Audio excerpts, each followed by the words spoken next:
Sveiki visi. E, Šiandien vėl tęsėme mūsų Analitikos akademijos renginį HR Life ir džiaugiamės, kad po Liepos mėnesio pertraukos vėl turim rekordinį dalyvių skaičių.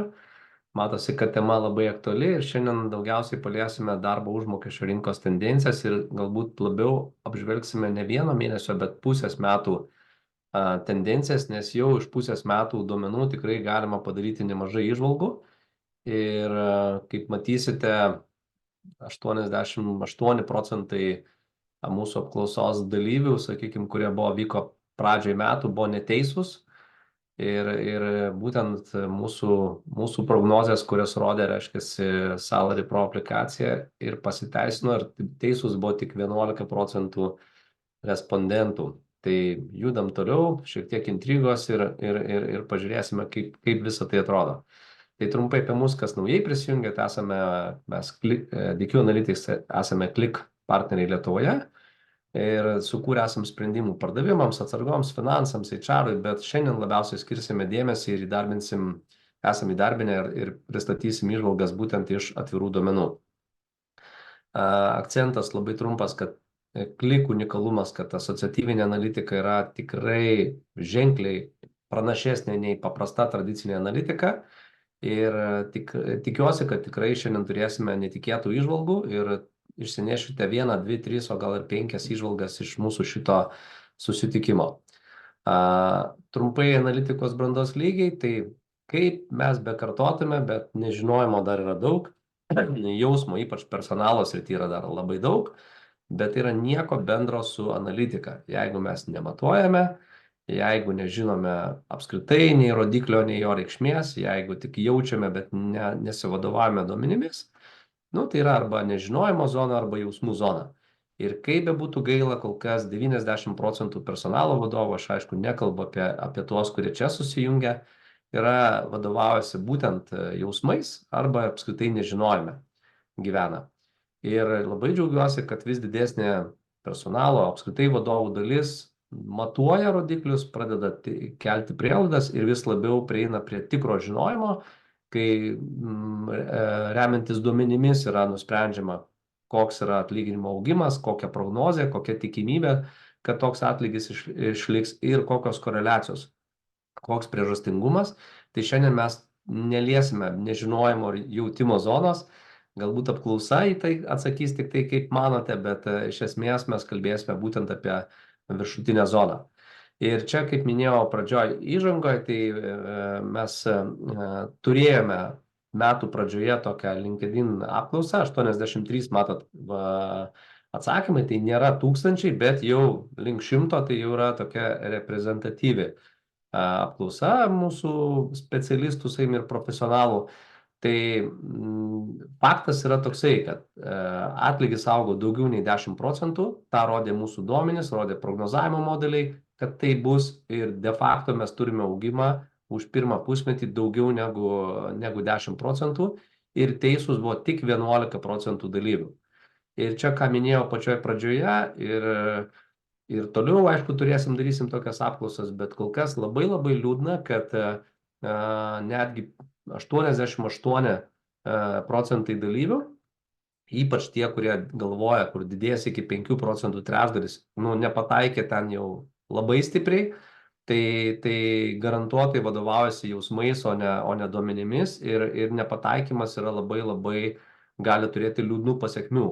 Jeigu jūs keliate algas, galvojate, kad didės algos 5% ir keliate algas tik 5%, o rinka auga 10% ir daugiau, tai laiko klausimas ar mėnesio, ar ketvirčio, kada jūs tapsite nekonkurencingi ir tiesiog turėsite labai didelių pasekmių kaitos prasme, kokybės prasme ir kitais aspektais.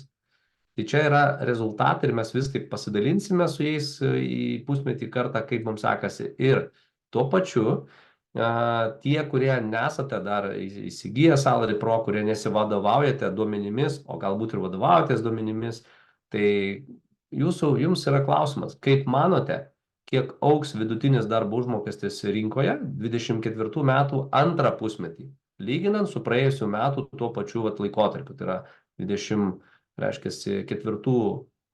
nuo Liepos iki gruodžio, koks augimas išliks ir vėlgi palikom tuos pačius intervalus paprastus, tai yra iki 5%, nuo 5 iki 10, nuo 10 iki 15 ir augs virš 15.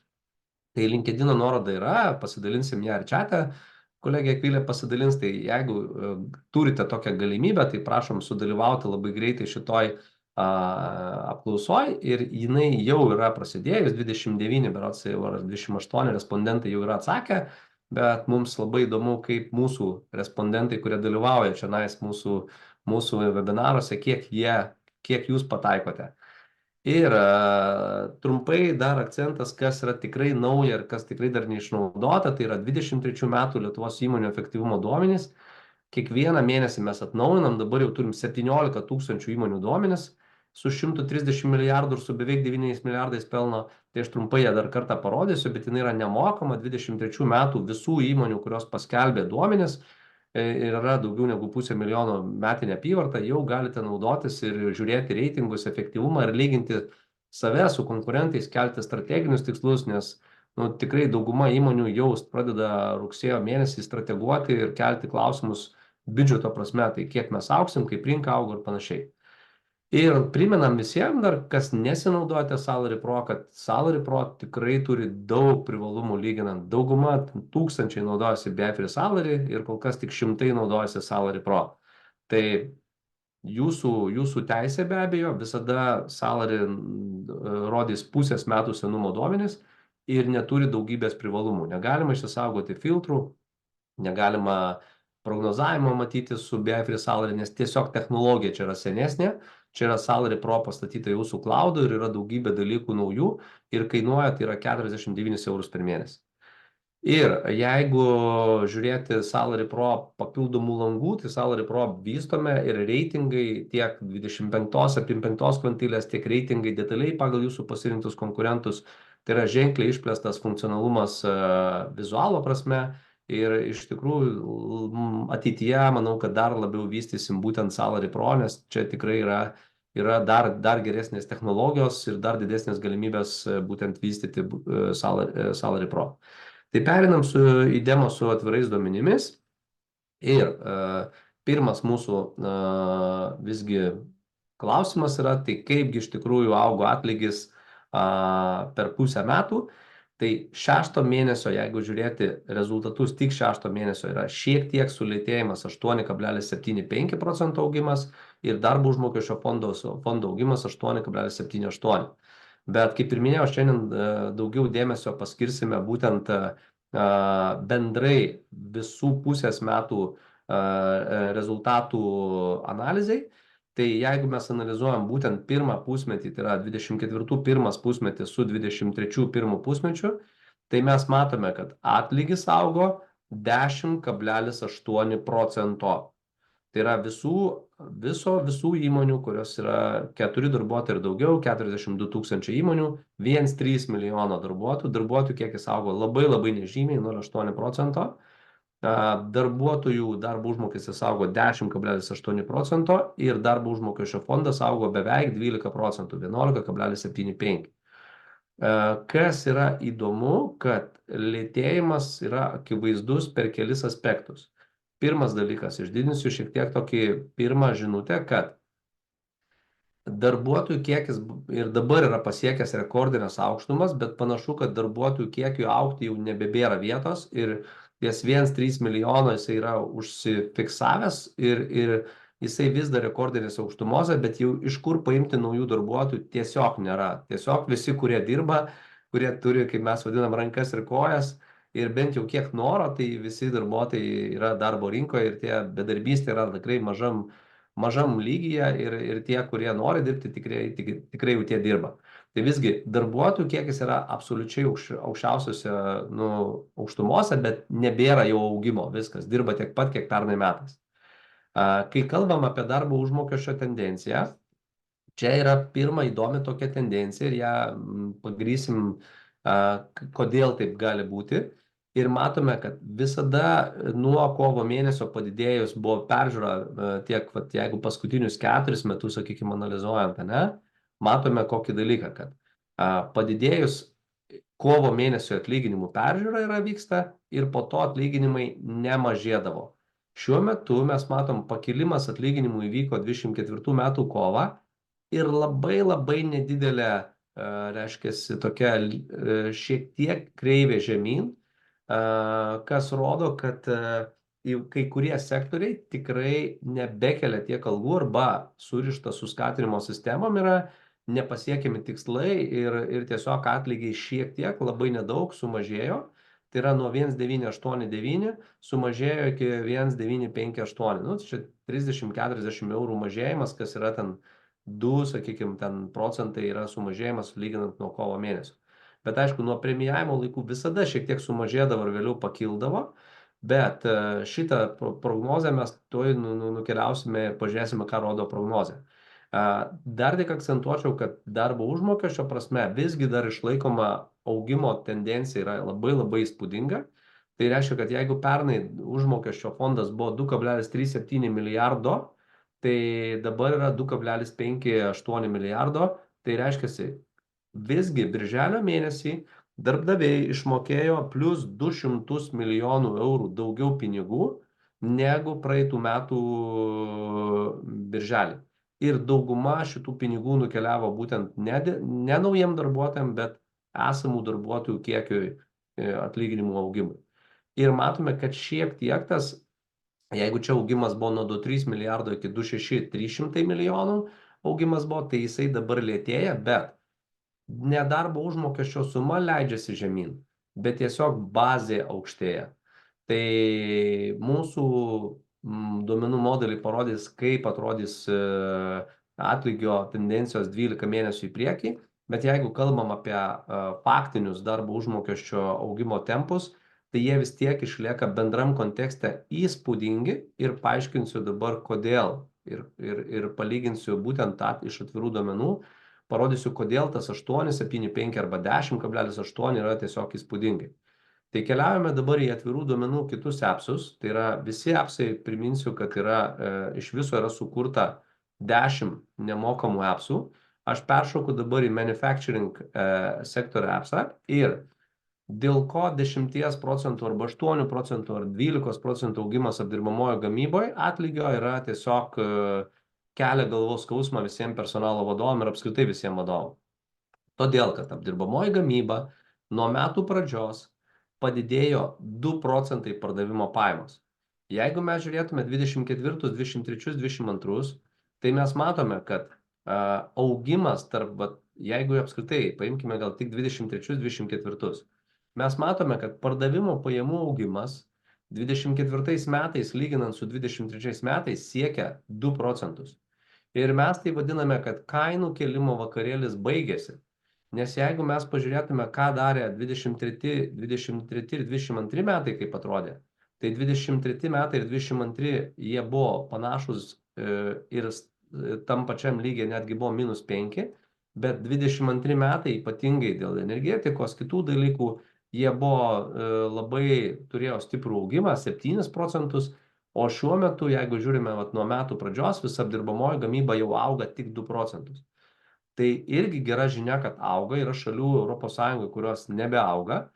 Tačiau, kai atlygis auga, pavyzdžiui, apdirbamojo gamyboje, atlygio augimas, jeigu mes paimsime dabar veiklos sektorių apdirbamojo gamybą, nes pradedam nuo didžiausios sektoriaus, kuris apima daugiausiai dirbančiųjų, tai yra 206 tūkstančiai dirbančiųjų dirba apdirbamojo gamyboje, tai bendrai apdirbamojo gamyboje atlygis augo 10,01 procentų. Tai kai pardavimo pajamos auga 2 procentus, o darbo užmokesčius auga 10 procentų, tai įsivaizduokim, kokios yra žirklės ir kiek reikia suinvestuoti į efektyvumo didinimą, nes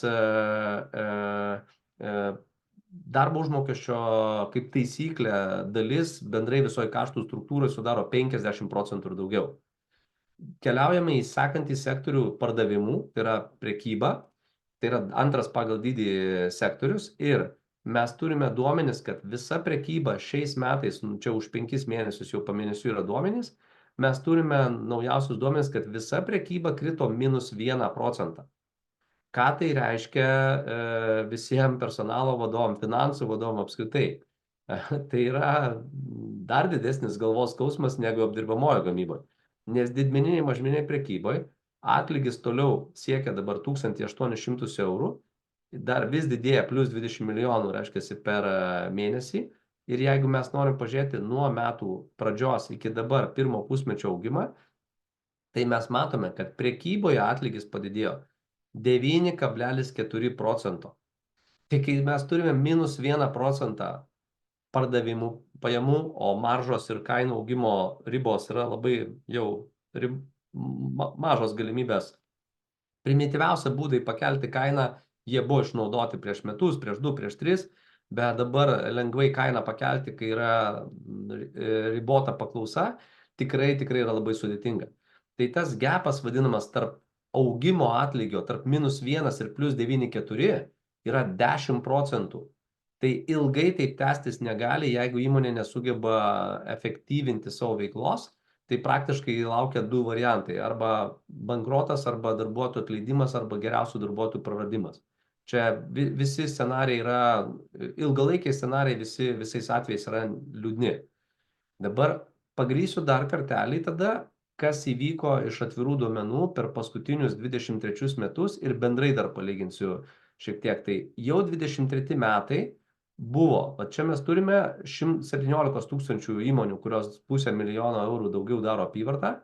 Atviri duomenys rodo, kad 132 milijardai buvo apyvarta ir 8,8 milijardo pelnas. Ir kaip svarbiausias rodiklis mūsų matuojamas, kurį mes žiūrime, kaip pasiskirsto įmonės darbo užmokestį ir pelną, yra pelno santykis su darbo užmokesčio suma. Pasaulyje jis labai dažnai naudojamas ir rekomenduojamas. Ir bendrai per ESG arba corporate social, reiškia, toj dalyje responsibility, jisai labai svarbus. Kaip įmonė pasiskirsto darbo užmokestį, lyginant ir pelną. Tai pavyzdys, 8,8 milijardo yra pelnas ir 16 milijardų darbo užmokesčio suma. Tai čia labai paprastas rodiklis. Kiek pelnas 8,8 sudaro 55% nuo 16 milijardų.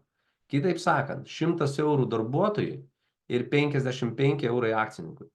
Ir noriu pasakyti, kad šitas santykis pradėjo mažėti. Tai 22 metais jisai buvo 66%. Tai reiškia 9,3 šitos įmonės visos prieš metus uždirbo 9,3 milijardo ir mokėjo darbuotojams 14 milijardų darbo užmokestį. Realiai visos šitos įmonės pakėlė algas darbuotojams plus 2 milijardus, tai yra iki 16 milijardų, o pelnas sumažėjo 0,5 milijardo eurų. Tai rodo, kad ir santykis pasikeitė iš 66 į 55. Bet dar daugiau noriu pasakyti, kad jeigu mes žiūrime ilgalaikės 20 metų tendencijas, ir aš dabar visur jums rodau nemokamus viešus duomenis, tai yra mūsų dovana Lietuvos verslui, bet reikia mokėti naudotis ir reikia iš tikrųjų, tikiu, kad jūs čia dalyvaudami tikrai tobulėti ir po mūsų susitikimų imsit ir naudosit šitos duomenys. Tai rodau, kaip keitėsi už 20 metų darbo užmokesčio fondas.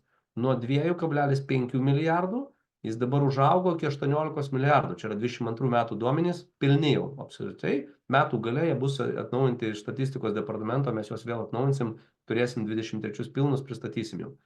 Bet akcentas yra koksai, kad darbo užmokesčio santykis, pelno santykis su darbo užmokesčio suma, jisai sviravo prieš 8 metų krizę, išaugo, tada vėl nukrito, nes čia buvo nuostolis. Ir jeigu mes analizuotume 20 metų tendenciją, tai ilgalaikis pelno ir darbo užmokesčio santykis siekia 40%. Tai reiškia, kad kai 100 eurų uždirbo darbuotojai, 40 eurų uždirba akcininkai. Ir per paskutinius 2021-2022 metus akivaizdžiai jisai buvo uždidėjęs akcininkų naudai. Tai akivaizdu, kad jisai ilgai laikytis negali prie tokios rinkos spaudimo ir jeigu rinkoje nesugebėsite augti tokiais atlygis, jeigu auga 10%, o pardavimo pajamos auga 1%, tai jau duomenys rodo, kad jau 23 metų jau šitas santykis nukrito iki 55%.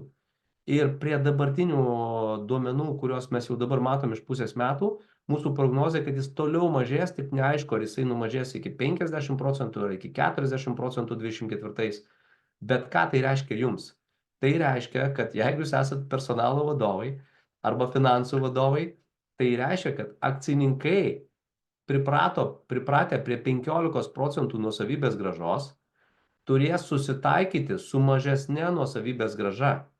Nes 21 ir 22 metais, pradedant nuo 18 metų, jinai pradėjo kilti ilgalaikė 20 metų tendencija apie 10% nuosavybės grąža yra toks normali pasaulinė grąža ir mes ją buvom pasiekę 16, 17, 18. Ir per paskutinius pandeminius šiuo metus 21-22 jinai uždidėjo iki 15%, kas reiškia, kad per 6 metus nuosavybė padvigubėja.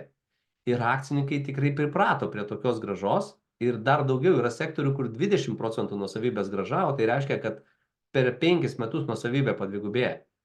Bet realiai darbo užmokesčio augimas toliau žygiuos dideliais tempais į viršų, o nuosavybės grąža mūsų manymu arba liks geriausiu atveju liks toj pačioj zonoj, arba jinai šiek tiek mažės. Ir tai akivaizdu iš nuosavybės grąžos galima pereiti jau iš šitų įmonių, kurios jau yra paskelbta. Jau mes turime šitoj vietoj duomenis, ane, kad matome, jeigu pagal veiklą pažiūrėsime, tai mes matome, kad bendrai nuosavybės grąža šitų kompanijų, kurios padaro 132 milijardus eurų apyvartos ir 8,8 milijardo pelno, o tai sudaro apskritai apie 90% Lietuvos ekonomikos viso verslo sudaro šitos įmonės. Nėra įmonių, kurios nepaskelbė duomenų, arba yra labai mažos mikro įmonės, kurios iki 500 000 apyvartą čia daro, mes jas tiesiog čia eliminavome. Tai atkreipiu dėmesį, kad šitų įmonių nuosavybės grąža siekia 14,3%, bet jeigu mes žiūrėtume 22 metais, tai šitų įmonių nuosavybės grąža buvo 15,6%.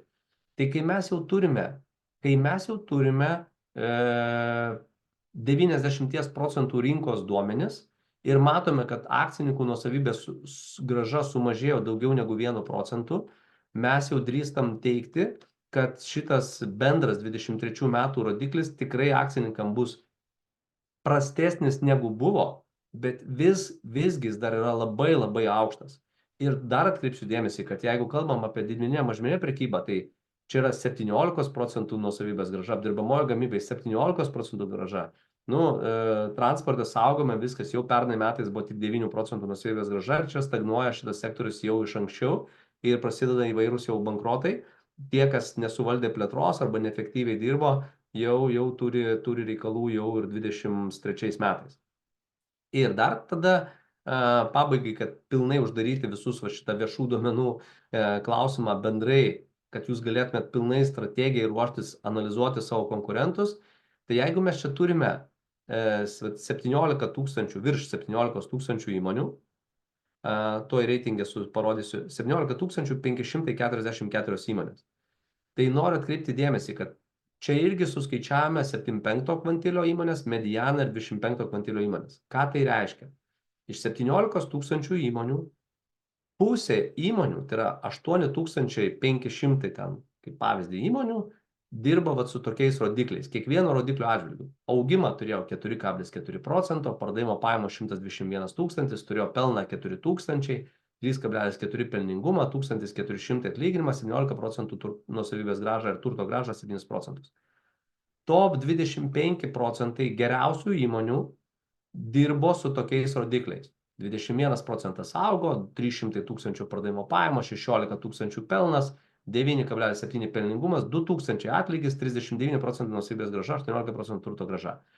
Jeigu mes turim tą gerą lietuvišką žodį pezalai, tai jeigu jūs norite prie susirinkimo stalo, su savininkais, su akcininkais, su komercijos vadovais kalbėtis ne kas ką mano, bet iš tikrųjų vadovautis duomenimis, tai jūs tada susirinkat savo konkurentus arba savo sektorių ir matote, ar jūs papuolate į top 25% geriausių ir esate tarp lyderių, ar jūs esate tik tai per viduriuką, o galbūt iš viso kažkuris rodiklis jūsų siekia tik tai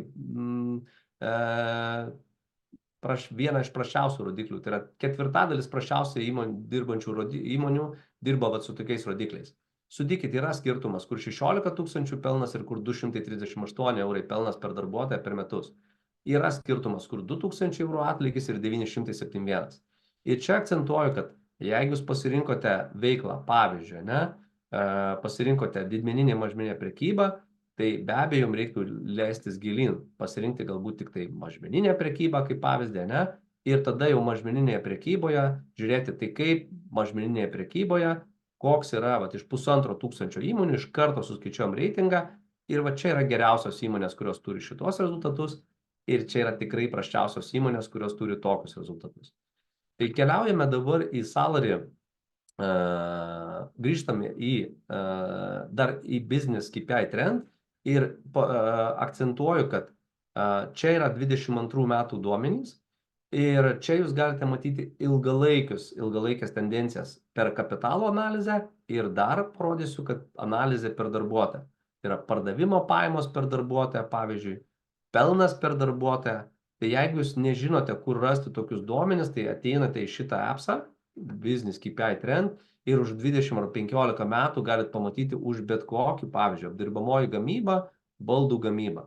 Tai reiškia, kad čia jums gali būti naudinga ir suprasite, kad pardavimo pajamos darbuotojai, pavyzdžiui, išaugo nuo 70 000 iki 100 000 ir klausimas, ar jūs esate tame. Tai grįžtame dabar į Salary Pro. Ir tada tikiuosi, kad pavyko jums balsuoti jau LinkedIn'e ir mes dabar pateiksime jums savo įžvalgas ir parodysime kliko būtent prognozę, kaip mūsų sukurtas kliko panaudojant prognozavimo modelį, tai kokia yra atlyginimų prognozė tolimesniam, sakykime, 12 mėnesių. Tai dabar pirmiausia pakalbėkime globaliai. Čia 42 000 įmonių, 1,3 milijono darbuotojų. Pirmiausia, pažiūrėkime atlygio vidurkio tendenciją ir pažiūrėkime, ką rodo prognozė iš tų duomenų, kuriuos dabar turime. Tai jeigu mes naudojame bazę modeliavimui nuo 20 metų iki 23 metų, nes tai turi labai didelę įtaką, aš parodysiu, kaip tai galima pakeisti, tai mes matome, kad 23 metų antro pusmečio atlyginimai realiai buvo apie 1,8, 1,793, 1,821, 1,788, 1,812, 1,8 ir čia kaip visada gruodžio mėnesį yra premijos. Tai nekreipkim dėmesio į premijas. Mes matome, kad atlygis pernai metais nuo Liepos iki lapkričio jisai sviravo apie 1800 eurų. Ir realiai mūsų duomenų modelis rodo, kad jeigu kalbam apie 7 mėnesį, tai rodo, kad tikėtinas, reiškia, scenarius, kad atlygis bus 1958 eurai. Rugpjūčiui rodo, kad bus, nes rugpjūtį paprastai kiekvieną rugpjūtį uždidėja atlygis, kad 2023, vėl pakris į 1981, 1981. Tai reiškia, kad jeigu išsilaikys šitų 3 metų tendencijos, tai atlygis augs nuo 150 eurų iki 200 eurų tame intervale. Ir aišku, kuo toliau imam tuos, reiškiasi, laikotarpius į priekį, tuo tas intervalas yra platėja, nes didėja nuokrypiai. Bet prognozė dabartinė iš dabartinių duomenų rodo, kad atlygis tikrai augs daugiau negu 5 procentai. Nes 180 eurų tai yra 10 procentų. Tai greičiausia dėl to atlygis taip stipriai nebeaugs jau kaip augo anksčiau, bet tikrai jisai nepradės mažėti. Nes jeigu tikimės, kad atlygis augs tik 5 procentus, tai 5 procentai nuo 1800, tai 10 procentų yra 108, 5 procentai yra 9. Tai reiškia, kad nuo 1800 plus 90, tai atlygis turėtų sumažėti iki 1900 eurų, tai iki šitos linijos. Tai ar taip gali būti? Taip gali būti. Jeigu krenta dar labiau pardavimai, jeigu dar labiau pradeda atleidinėti, jeigu nevykdomi tikslai, skatinimo sistemos suveikia, ir ar gali atlygis kristi iki 1900 eurų? Taip gali. Bet kol kas prognozės modelis to nerodo ir jeigu jūs naudositės prognozavimo Salary Pro šituo metodu, tai jūs galite matyti kiekvieną mėnesį atsinaujinančią prognozę ir daryti sprendimus ne remiantis nuojautą, bet remiantis duomenimis. Dabar jeigu kalbam apie medianą, tai mediana lygiai taip pat, mediana pernai metais buvo apie 1,7, 1,720, čia tokiam intervale jinai sukosi ir dabar rodoma, kad mediana vėlgi rugpjūtį užaugs ir kad bus apie 1,875, tai reiškia apie 140 eurų, 150 eurų mediana irgi turėtų augti per artimiausius 4-5 mėnesius. Tai kitaip sakant, modelis rodo, kad išskyrus galbūt rugpjūčio mėnesį, kad atlyginimai stipriai nebeaugs, bet ir jie nekris. Tai yra tiek, kiek užsidirbo žmonės per paskutinius 4 mėnesius, toks atlygis ir laikysis, išskyrus vieną išimtį, tai yra 8 mėnesį. Jeigu kalbėti apie 75 kvantilę, tai yra top, jeigu iš 1,3 milijono darbuotojų, 700 tūkstančių uždirba daugiau negu medianos prasme, o apie 350 tūkstančių darbuotojų Lietuvoje uždirba daugiau negu 2,5 tūkstančio eurų. Tai yra faktiškai 2,5 tūkstančio eurų, tai yra specialistų atlygis, tai yra ne vadovų jokiais būdais. Vadovų apskritai Lietuvoje yra 130 tūkstančių tik tai. O čia yra maždaug 350 tūkstančių darbuotojų Lietuvoje uždirba 2,5 tūkstančio eurų ir daugiau. Tai jų atlygio prognozė rodo, bent jau dabartinė modelį, kad tikėtina, kad jų lūkestis didės ir jų poreikis augs ir čia yra nedidelis, bet, sakykime, iki 100 eurų augimas toliau lyginant, iki 50 eurų augimas nuo dabartinių lygio, bet jeigu mes lyginam su pernai metų tuo pačiu laikotarpiu, kur buvo 2300, tai dabar 2,5, tai yra 200 eurų augimas, tikėtina, kad išsilaikys. Aišku, čia gali tos pasikeitus situacijai, gali pasikeisti ir jūs galite tą labai greitai pamatyti. Ir 25 kvantilio duomenys, tai šių metų 25 kvantilio, tai yra ketvirtadalis mažiausiai uždirbančių darbuotojų, tai yra 350 tūkstančių darbuotojų Lietuvoje, vis dar uždirba 1360-1370 eurų ir mažiau, o 3/4 jau daugiau uždirba negu šitas atlygis. Bet jų atlygis prieš metus buvo 1,250 antrą pusmetį, dabar yra 1,370, tai reiškia apie 100 eurų plus yra paaugę ir bent jau dabar duomenų modelis nerodo jokių prognozių, kad šitas atlygio kreivė lenktųsi žemyn ir kad žmonės pradės būti patenkinti ir sutiks dirbti ir dar kokybiškai dirbti ir didinti efektyvumą su ten, nežinau, 1200 eurų bruto atlygiu. Tai tokios yra bendros įžvalgos, be abejo, čia yra klausimas tada, kad jeigu mes paimam pavyzdžiui, paimsim dar keletą sektorių, kurie patys didžiausia, kur dažniausiai sulaukiame jūsų klausimų, aišku, klausimus čia tai užduokite iš karto, bet aš keletą iš karto paimsiu sektorių, kurie tikrai kiekvienam mūsų susitikime mes sulaukiam, tai nenoriu jūsų netgi gaišinti laiko su šito iš karto. Apdirbamoji gamyba, prekyba ir transportas pristatysiu šitos sektorius iš karto detaliau. Tai jeigu dabar kalbam apie apdirbamąją gamybą bendrai, kur 206 tūkstančiai darbuotojų dirba ir 5 tūkstančiai įmonių, tai ar matosi kažkoks sulėtėjimas šitoj vietoj? Tai kol kas darbo užmokesčio kontekste ilgalaikę tendenciją žiūrint nuo 20 metų nesimato. Kur matosi galbūt tendencija sulėtėjimo, tai yra einu į sekantį langą ir aš jums parodysiu, kaip keičiasi darbuotojų skaičius. Tai kas akivaizdžiai matosi gamyboje, kad mažina darbuotojų skaičių arba išėjus darbuotojams nepriima naujų darbuotojų. Tai jeigu mes žiūrėtume 22 metų balandį, tai bendrai visoje apdirbamojo gamyboje dirbo 217 tūkstančių. Prieš tai dirbo 203, uždidino, tada susimažino 20 tūkstančių darbuotojų arba 15 tūkstančių, bet mes jau matome, kad 5 mėnesiai iš eilės šioks toks augimas, stabilizavimas įvyko ir labiau, reiškia, apdirbamojo gamyba visi investuoja į efektyvumo didinimą ir toliau didina atlygį, bet su mažiau darbuotojų negu buvo prieš ten metus arba 2.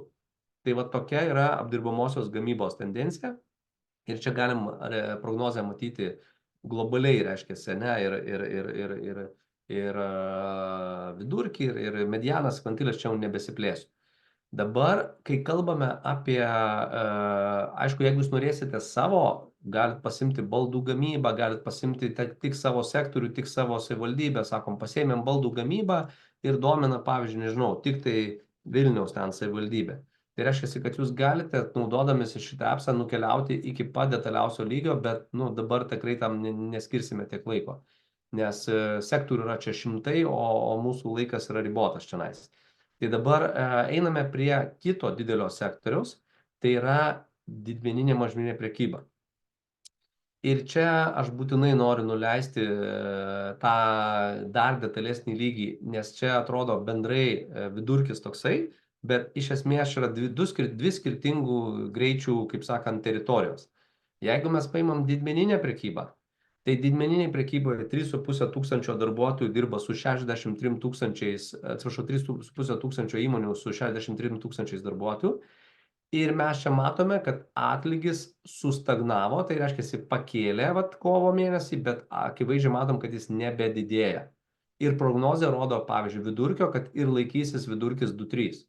Pernai buvo 2,1, 2,2, dabar 2,3, tai yra 100 arba 200 eurų didmenoj galima tikėtis, galbūt gale metų jisai uždidės, jeigu bus geri rezultatai, bet tai išdidinsiu, akivaizdžiai matosi, kad pernai metais, pavyzdžiui, padidėjo, šiek tiek pakrito ir vėl pakilo ir laikėsi, reiškia, 2,150. Čia yra 2,3, 2,8. Neaišku, ar ta kreivė judės žemyn, ar jinai bent jau dabartinis 4 metų prognozijos modelis rodo, kad jinai taip svyruos. Ir čia labai sunku pasakyti, neturint duomenų, todėl reikia sekti kiekvieną mėnesį turbūt. Bet akcentas toksai, medianoje dirbantys darbuotojai tikrai tikisi ir dabar uždirba 2,1 ir nerodo prognozijos modelis, kad čia jie sutirks dirbti už mažiau negu 2,100 eurų. Nerodo 7,5 kvantilio modelis, nerodo čia kad sutiks darbuotojai uždirbti mažiau negu 3,000 eurų. 2,9 jau uždirbo faktiškai, 2,8 uždirbo gegužę, reiškia, ir birželį. Bet 2,8, 2,9 yra ta riba, kuri yra gerokai aukščiau negu būdavo iki tol. Ir čia bent jau mūsų prognozės modelis rodo, kad laikysis apie 2,9. Ir mažiausiam kvantilį rodo, kad netgi augimas bus. Tai reiškia, iš 1,6, kad toliau lūkestis augs į 1,6, 1,7 ir netgi gali pasiekti metų gale 1,764. Kas yra labai jau čia stiprus augimas. Tai čia yra didmeninė prekyba. Jeigu mes kalbam apie dar vieną sektorių labai didelį, tai mažmeninė prekyba, kuriame dirba 100 tūkstančių darbuotojų ir 3,5 tūkstančio įmonių, tai vėlgi augimas labai panašiai kaip gamyboje. Auga, bet atkreipiu jūsų dėmesį, kad darbuotojų skaičius, jisai jau keli metai iš eilės turi tendenciją mažėjimo. Neturėkit jokių iliuzijų, mokėdami ten 1,200 eurų ir daugiau bruto arba ir mažiau, kad jums pritrauksite darbuotojų, kai atlyginimai Lietuvoje siekia arti 2,000 eurų bruto. Ta prasme, mažėjimas yra neišvengiamas ir neefektyvumo mažmeniniai prekyboje yra fantastiškai daug.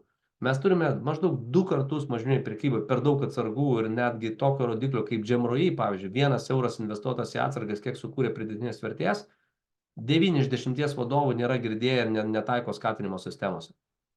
Ir tai yra normalu, kad mes turėsime išmokti dirbti jau su normaliais kokybiškais įrankiais, su normaliais pasauliniais rodikliais, kurie pasako iš tikrųjų sukūriamos vertės dydį, o ne tik tai iš nuojautos kelsim atlyginimus. Tai mažmeniniai prekyboje, kaip minėjau, darbuotojų kiekis mažėja, atlygis toliau didėja ir gal jisai kažkiek stabilizuosis, bet, neturėkite iliuzijų, kad su 1,100 eurų atlygiu jūs būsite konkurencingi rinkoje ir dar negana to pagerinsite kokybę aptarnavimo ir bus darbuotojai patenkinti ir jūsų kaita bus minimali. Manau, kad tai yra absoliučiai iliuzija ir nieko daugiau. Ta prasme, čia taip, vis dar yra daug įmonių, kurios tokį atlyginimą moka, bet pažiūrėkite jų reitingus, pažiūrėkite jų pelnus, jų tendencijas, į rinkos praradimus ir suprasite, kur tai veda. Ir paskutinį sektorių gal dar parodysiu labai tokį didelį pagal savo svorį, tai yra transportas ir saugojimas. Tai čia mes matome, pirmiausia, gal peršauksiu iš karto į darbuotojų kiekį, kad akivaizdžiai matosi, kad šitame sektoriuje buvo uždidėjęs darbuotojų skaičius, bet jisai paskutinius 6 mėnesius mažėja. Kiekvieną mėnesį yra bendrai tendencija yra mažėjimo ir bent 4-5 mėnesiam į priekį yra mažėjimo tendencija.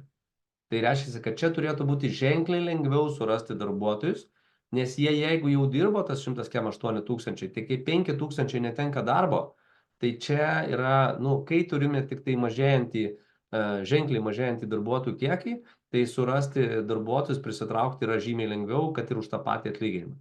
Dabar, kai kalbame reiškia, apie transporto sektoriaus saugomo darbo užmokesčio tendencijas, tai čia yra akivaizdu, kad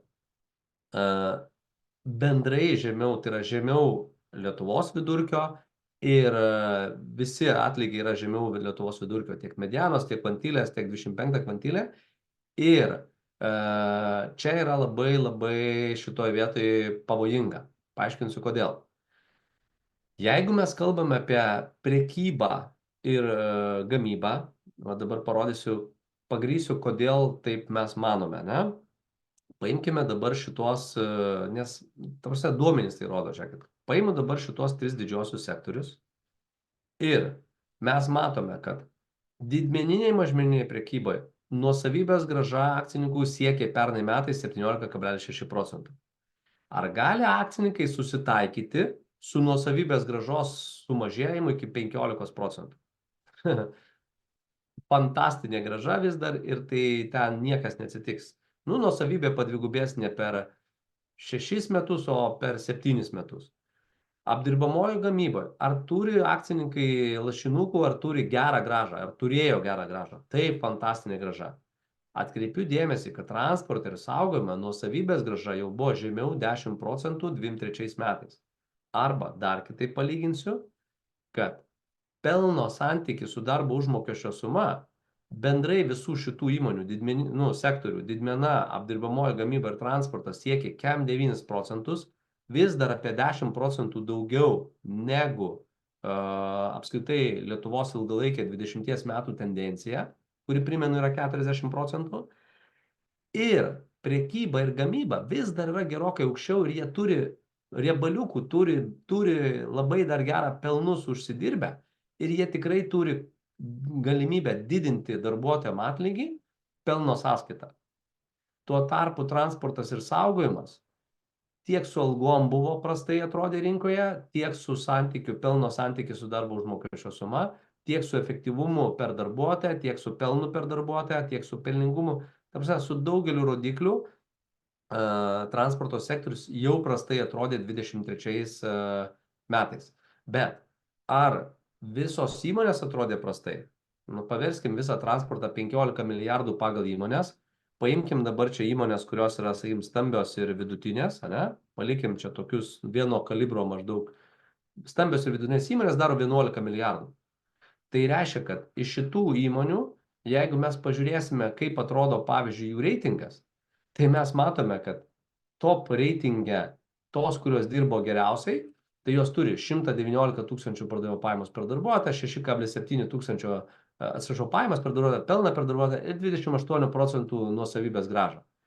Ir ketvirtadalis įmonių dirbo su 56 eurų pelnu per darbuotoją. Kodėl? Todėl, kad buvo labai neefektyvios ir turėjo tiesiog per daug žmonių tam rezultatui sukurti, arba 0,1% pelningumas su 1200 alga bruto, su 0,8% ROE, čia nieko neturėtų džiuginti. Prarado rinką, dirba neefektyviai, pelnas per darbuotoją yra 5-6 eurai per metus, tai yra, dalinkim iš 12, yra čia kiek, 5 eurai per mėnesį. Labai stipru. 1200 eurų, tai čia į rankas, nežinau kiek ten, nesiekia 800 eurų į rankas. Akcininkų nuosavybės grąža 0,8%. Vargo vakarienė. Tai reiškia, kad tas pats sektorius yra labai labai buvo netolygus ir jūs galite pamatyti įmonės, kurios tikrai yra, top 10 ar kiek įmonių, kurios turi prasčiausius rodiklius. 7,3 tūkstančiai pardavimo pajamos, minus 5 tūkstančiai nuostolis, 1200 eurų atlygis ir minus 33% nuosavybės grąža. Tai reiškia, kad šitų įmonių akcininkai per metus prarado trečdalį savo nuosavybės. Tai, čia jau jūs žinote savo konkurentus ir tai aš tik parodau, kaip lengvai jūs kaip personalo vadovai, finansų vadovai galite rasti atvirus duomenis ir daryti sprendimus remiantis duomenimis, o ne nuojautą. Tai, paskutinį gal sektorių, kuris labai dar didelis ir mane stebino, ir labai nustebino, reiškia, gerąją to žodžio prasme, tai yra statyba. Tai mes jo vis retai imdavom, bet jau vis daugiau klientų ir statybos atsiranda ir vis labiau naudojasi analitika statybininkai. Tai vis gaunam daugiau susidomėjusių ir tai mes matome, kad atlygis labai stipriai padidėjo iki 1700 eurų. Kol kas prognozė rodo, kad jisai laikysis tame pačiame lygyje, tai yra užšals ties 1700 eurų ir visi atlygiai visų, tiek Vantilė 75, tiek 25 yra bus tam pačiam lygiai. Bet aš norėčiau parodyti, kaip statybos sektorius, kokius pasiekia, reiškiasi, rezultatus, lyginant visų keturių, reiškiasi, šitų sektorių atžvilgių. Atkreipkite dėmesį. Statybos sektorius augo 15,7%, 129 tūkstančių eurų pardavimo pajamos per darbuotoją, pelnas 9 tūkstančių eurų per darbuotoją, 7,2 pelningumas, 20% nuosavybės grąža. Kosmosas, nėra buvę, aš neatsimenu, kad statyba kaip sektorius turėtų geresnę grąžą negu prekyba, negu gamyba ir negu transportas. Ta prasme, ilgalaikės statybos sektoriaus tendencijos, galiu parodyti, tikrai čia yra pardavimo pajamos ir pelnas, bet nukeliaukime į akcininkų nuosavybės grąžą. Statybos sektorius, jeigu žiūrėt nuosavo kapitalo ir nuosavybės grąžos rodiklį, 20% nuosavybės grąžą turėjo prieš krizę 2006-2007 ir niekada neturėjo grąžos, kuri būtų siektų ten, netgi 15% nebuvo pasiekę per paskutinius 10 metų. Per paskutinius 15 metų nuo 2009 statybos sektoriaus įmonės niekada nebuvo pasiekę 20%. Aišku, čia dar nepilni duomenys, bet ką reiškia nepilni duomenys statybos? Tai reiškia, kad statybos įmonių čia yra apyvarta 8,4 milijardo. Tai 2025 įmonės ir čia tikrai tos įmonės, kurios pateikė duomenis, čia dauguma yra labai didelės žinomos ir galit pasižiūrėti, kokiam reitinge kiekviena įmonė yra. Yra, kurios po 30 tūkstančių uždirba pelno, yra, kurios 3,5 tūkstančių. Tai gal tiek iš sektorių ir tada perinam prie, šiandien gal daugiau laiko skiriam pusės metų tai tokiai tendencijom, įžvalgom ir dabar tada dar pasiliekam kažkiek laiko klausimams jūsų. Tai ar turime klausimų, Pilė? Turime klausimą ir prašymą paanalizuoti sandėliavimo ir logistikos sektorių. Okay. Tai mes jau tai darėme, bet gal giliau paimsiu, kad pavyzdžiui, jeigu mes turime transportą ir saugojimą, tai galime nukeliauti čia grinai sandėliavimą, nes yra vandens transportas, sausumos transportas ir čia yra grinai sandėliavimas. Tai jeigu mes pasirinkam tik sandėliavimui, tai yra tokie logistikos kompanijos be krovininių ten, sakykime taip, automobilių, be transporto, bet grynas sandėliavimas. Tai reiškia, kad logistika, sakykime, tarpininkavimas ir panašiai. 1000 įmonių, 34 tūkstančiai darbuotojų, 2187 toks yra vidutinis darbo užmokestis. Jeigu žiūrėti nuo pernai metų, mes turime už pirmą pusmetį augimą 5,32. Tai reiškia, kad šitam sektoriui atlygis jau yra stipriai sulėtėjęs augimo prasme. Ir jeigu mes kalbame apie darbo užmokesčio prognozę, globaliai čia nenusileisim iki įmonių, bet globaliai galim pamatyti, čia nevertinant savivaldybių nieko, bet bent jau artimiausiam 5 mėnesiam rodo, kad atlygis stagnuos. Ir čia reikėtų galbūt su daugiau, paimsiu dabar, čia naudojame metų skaičių nuo 20 iki 24, bet mes galime čia pakeitę pavyzdžiui. Norim globaliau pamatyti, užsidedam iš vis, nuo 17 metų galim paimti. Norim tik tai 23-24, pasikeitėm 23-24 ir turime jau tik tai trumpesnį laikotarpį, bet tada nuokreipiai didesni yra. Tai reiškia, kad jūs patys galite apsispręsti, žinodami, kur buvo COVID-ai, kur buvo krizės, kurį laikotarpį, kuriuos metus verta dar naudoti, kurie jau yra neverta naudoti, keičiant laikotarpį, tai yra dinaminė prognozė. Jinai persiskaičia pagal kiekvieną kliento, pasirinkote stambios vidutinės įmonės, pasirinkote savivaldybę ir jums jau keičiasi visiškai tie duomenys. Tai bendrai, jeigu rezumuojant, ką akcentuoju, kad jeigu mes žiūrime globaliai, sandėliavimo ir transportavimo šitos sektoriaus veiklą, kurioje dirba 1000 įmonių su 34 tūkstančiais, duomenų modelis rodo, kad vidurkis stagnuos artimiausius 5 metus ir nedidės nuo dabartinio lygio, išskyrus galbūt rugpjūčio mėnesį šiek tiek Liepą tiksliau paaugs ir paskui laikysis taip pat. Taip, po kitų metų pradžioj rodo, kad tikėtina, kad duomenys rodo, kad kiekvienų metų ten pradžiai po gruodžio atlygis paauga. Bet ar tai bus, ar ta prognozija pasiteisins, jau po 3-4 mėnesių čia galima bus matyti tą prognozija pasikeitus. Čia labai įdomiai rodo, kad pavyzdžiui 25 kvartalui netgi šiek tiek, sakykime, yra mažėjimo tendencija, bet čia yra, tikrai reikia žiūrėti duomenų apimtį, reikia įmonės galbūt pasirinkti, galbūt tik stambes įmonės ir vidutinės pasirinkti. Čia reikia jau darant detalesnę prognozavimo tokią analitiką, reikia labai gerai suprasti, ką norite analizuoti ir kokiu kampu. Tai šiaip 5 procentai augimas ir stagnacija per artimiausius, užšaldyti atlyginimai per artimiausius pusę metų. Tokia įžvalga. Taip duomenys rodo. Kokių dar klausimų turim? Daugiau klausimų kol kas nėra. Ok, tai tada pagal, reiškiasi, jeigu mes kalbam dar reiškiasi, bendrai globaliai, dar visiems vienas sektorius būna labai įdomus ir galbūt tik nedrįstas klausti, nes ten yra kosmosas, tai yra informacija ir ryšiai. Tai noriu parodyti, kad Lietuva labai padarė didelį žingsnį, bet pasiekė panašų ribą. Ir paaiškinsiu, kurioje vietoje. Mes dirbam irgi šitam sektoriui. Pirmą kartą persilaužė jau 3 mėnesiai iš eilės, matosi, kad informacija ir ryšiai darbuotojų kiekis pradėjo mažėti, lyginant su pernai metais. Tai jeigu mes per 5 metus, čia daugiau, per 7 metus, nuo 17 metų, nuo 31 tūkstančio užaugom iki 8 tūkstančių, bet atlygis šitom sektoriui tiesiog pasiekė kosminius lygius, tai yra 3800 vidurkis ir jis toliau auga 11 procentų ir panašu, kad tai yra lubos. Nes tai yra tikrai kosmosas ir jeigu kalbame apie, reiškiasi, medianas kvantilės, tai atkreipkite dėmesį, kad medianos ir kvantilės jau pasiekia, reiškiasi, 75 kvantiliai, jau atlygis yra ketvirtadalis iš šito 7 tūkstančių darbuotojų uždirba 5 tūkstančius eurų bruto kas mėnesį. Tai yra ketvirtadalis darbuotojų. O jeigu mes paimam apskritai kompiuterių programavimą, konsultavimą, tai šitam sektoriui yra 5,5 tūkstančio eurų atlygis jau pasiekę per paskutinius 6 mėnesius. Ir čia jau yra tampa klausimas, kad mes jau pasauliniu lygiu konkuruojam ir čia jau galima ir iš Lenkijos, ir iš Olandijos, ir iš kur nori samdytis tokio lygio. Čia, aišku, kalbos barjerai atsiranda dar kažkas, bet 5,5 tūkstančio eurų, tai yra 60-70 tūkstančių eurų atlygio paketas per metus. Ir 75 kvantilis, tai yra ketvirtadalis geriausią kompetenciją turinčių darbuotojų, tiek uždirba jau Lietuvoje. Ir kaip matome, toliau prognozijas rodo, kad medianoje toliau atlygis augs, 25 kvantilį toliau augs, stabilizuosis tik tai bent jau artimiausiam pusmetį 75 kvantilio, reiškiasi, lūkesčiai, sakykime, ir atlygis jau nebeaugs tokiu tempu, nes tikrai jau čia nelabai yra kur augti.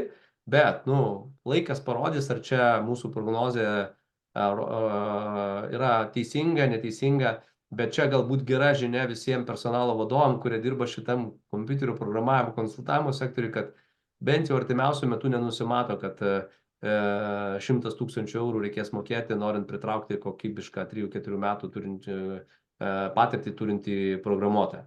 Bet, kas žino, prie šito dalyko galiu tik pasakyti, kad Lietuvoje kol kas duomenų analitikų apskritai yra vienas analitikas prieš 100 darbuotojų. Tai reiškia, kad Amerikoje, UK, labiausiai išsivysčiusiose rinkose yra 100 darbuotojų tenka 4 analitikai, 4 business analyst. Tai reiškia, kad mes čia dar turime deficitą 4 kartų. Čia dar turi augti, jeigu iš šitokiam 7 tūkstančių darbuotojų realiai apie 16 tūkstančių, 14-16 tūkstančių yra business analyst, arba bet kokia finance analyst ir panašiai. Ir čia įmonės kol kas turi labai daug vietos tobulėti, nes duomenų panaudojimas, kaip matom, kol kas Lietuvoje yra labai tokiam, primityviam lygiai ir tikiuosi, kad mūsų šitie renginiai kelia tą analitikos brandos lygį. Tai jeigu neturim daugiau klausimų... Turim dar vieną klausimą, paskutinį. Sveiki, ar galėtumėte pakomentuoti finansinių paslaugų sektoriaus nedraudimo atlyginimų augimą Vilniuje? finansinės paslaugos, nedraudimas, taip, čia yra Taip. draudimas, tada imam nedraudimą. Nedraudimas Vilniuje. Pagalbinė finansinių ir draudimo, tai paliekam tik finansinius ir čia kalbam apie Vilnių, taip? Taip, turime 231 įmonę su 15 000 darbuotojų. Tai algos bankininkam auga fantastiškai, 9,6%, bet klausimas nuo ko? Nes 1800 eurų, kai yra alga ir auga 10%, tai plus 108. Čia buvo 3200 ir dar 309. Darbuotojų kiekis auga, rekordinis aukštumose, įmonių kiekis auga, plus 5, darbo užmokesčio fondas plus 14%, plus 6 milijonai eurų kas mėnesį padidėjimas, ane? Ir jeigu mes kalbame apie visų šitų įmonių prognozę ir pasiskirstimus, tai mes matome, kad atlygio augimas 75 kvantilė čia pakėlės premijavimai buvo rekordiniai 5400 eurų 75 kvantilė, nusileido atlyginimai žemyn po premijų, bet ne iki 3900, bet iki 4,3, tai reiškia 10% atlygiai maždaug kilo ir prognozės modelis rodo, kad apie 4,3-4,4 išsilaikys iki metų pabaigos. Ir premijavimas, jeigu bus geri metai, jau sieks 5,8 tūkstančio 75 kvantilė. Medianoje pusė darbuotojų šitam sektoriui iš 15 000 jau dabar uždirba 3 000 eurų. Jiem buvo pakelti atlyginimai nuo 2,7 iki 3 000. Premijavime taip pat dalyvavo šitie darbuotojai ir buvo išmokėta 3 000 eurų. Jeigu 25 kvantilę žiūrint, nuo 2000 eurų buvo 25 kvantilė, dabar pakelta iki 2182, tai irgi plus 10%. Ir čia prognozės modelis rodo, kad tendencija nebus tokia nestabili, bet tiesiog daugiau augimas iki 2,3, 2,4 netgi gali pasiekti iki metų pabaigos. Tai trumpai tiek apie šitą sektorių, be abejo, čia gali tik įmonių lygio nusileisti. Tai aš tada labai greitai dar, kad tilpti į laiką, grįžtų į prezentaciją. Tai reziumuoju, kad jeigu norite, kainų augimo vakarėlis baigėsi, atlyginimų augimo vakarėlis tęsiasi. Jeigu norite su mažiau darbuotojų padaryti daugiau, susiskaičiuoti savo prarastus pardavimus, susiskaičiuoti GMROI, kiek atsargų, apyvartumai, grąža, prarasti pardavimai dėl to, kad atsargų neturėjom. Kaitos kainą norit susiskaičiuoti, norit finansų susiskaičiuoti, pelno nuostolio ataskaitas, ne tik turėti buhalterinės, bet turėti veiklos finansinės ataskaitas pagal padalinį, pagal kategoriją. Tai visi sprendimai jau yra ready, paruošti, jums belieka pasiskaityti sėkmės istorijas, kreipkitės į mus ir naudosimės. Naudokitės, čia yra kiekvienos aplikacijos nuomos kaina nuo KM9 iki šiam 9 eurų per mėnesį, taip kad netgi 5 darbuotojų įmonė gali sau leisti tokią investiciją. Ir pabaigai tada, jeigu norite naudotis nemokamai ir su pusės metų senumo duomenim, naudokitės nemokamą BI Sodra aplikaciją arba naujas pavadinimas BI Salary. Jeigu jums patiko ir norite vadovautis naujausiais duomenimis ir prognozę matyti, o neklausyti, ką jums pasaka jūsų darbuotojai arba jūsų aplinkiniai ten kažkokie kaimynai, tai naudokite Salary Pro analitinę aplikaciją, čia užsisakykit ir iš karto galėsit naudotis. Jeigu norite tobulėti patys su ClickSense savarankiškai, kviečiame į rugsėjo 18 nemokamą užsiėmimą, ClickSense SaaS praktinis užsiėmimas pradedantiesiems ir ten galėsite patobulinti savo įgūdžius. Tai ačiū Jums, kad skyrėt laiko vasaros metu, tikiuosi buvo įdomu pamatyti ir išgirsti pusės metų tendencijas ir iki kitų susitikimų. Dėkui.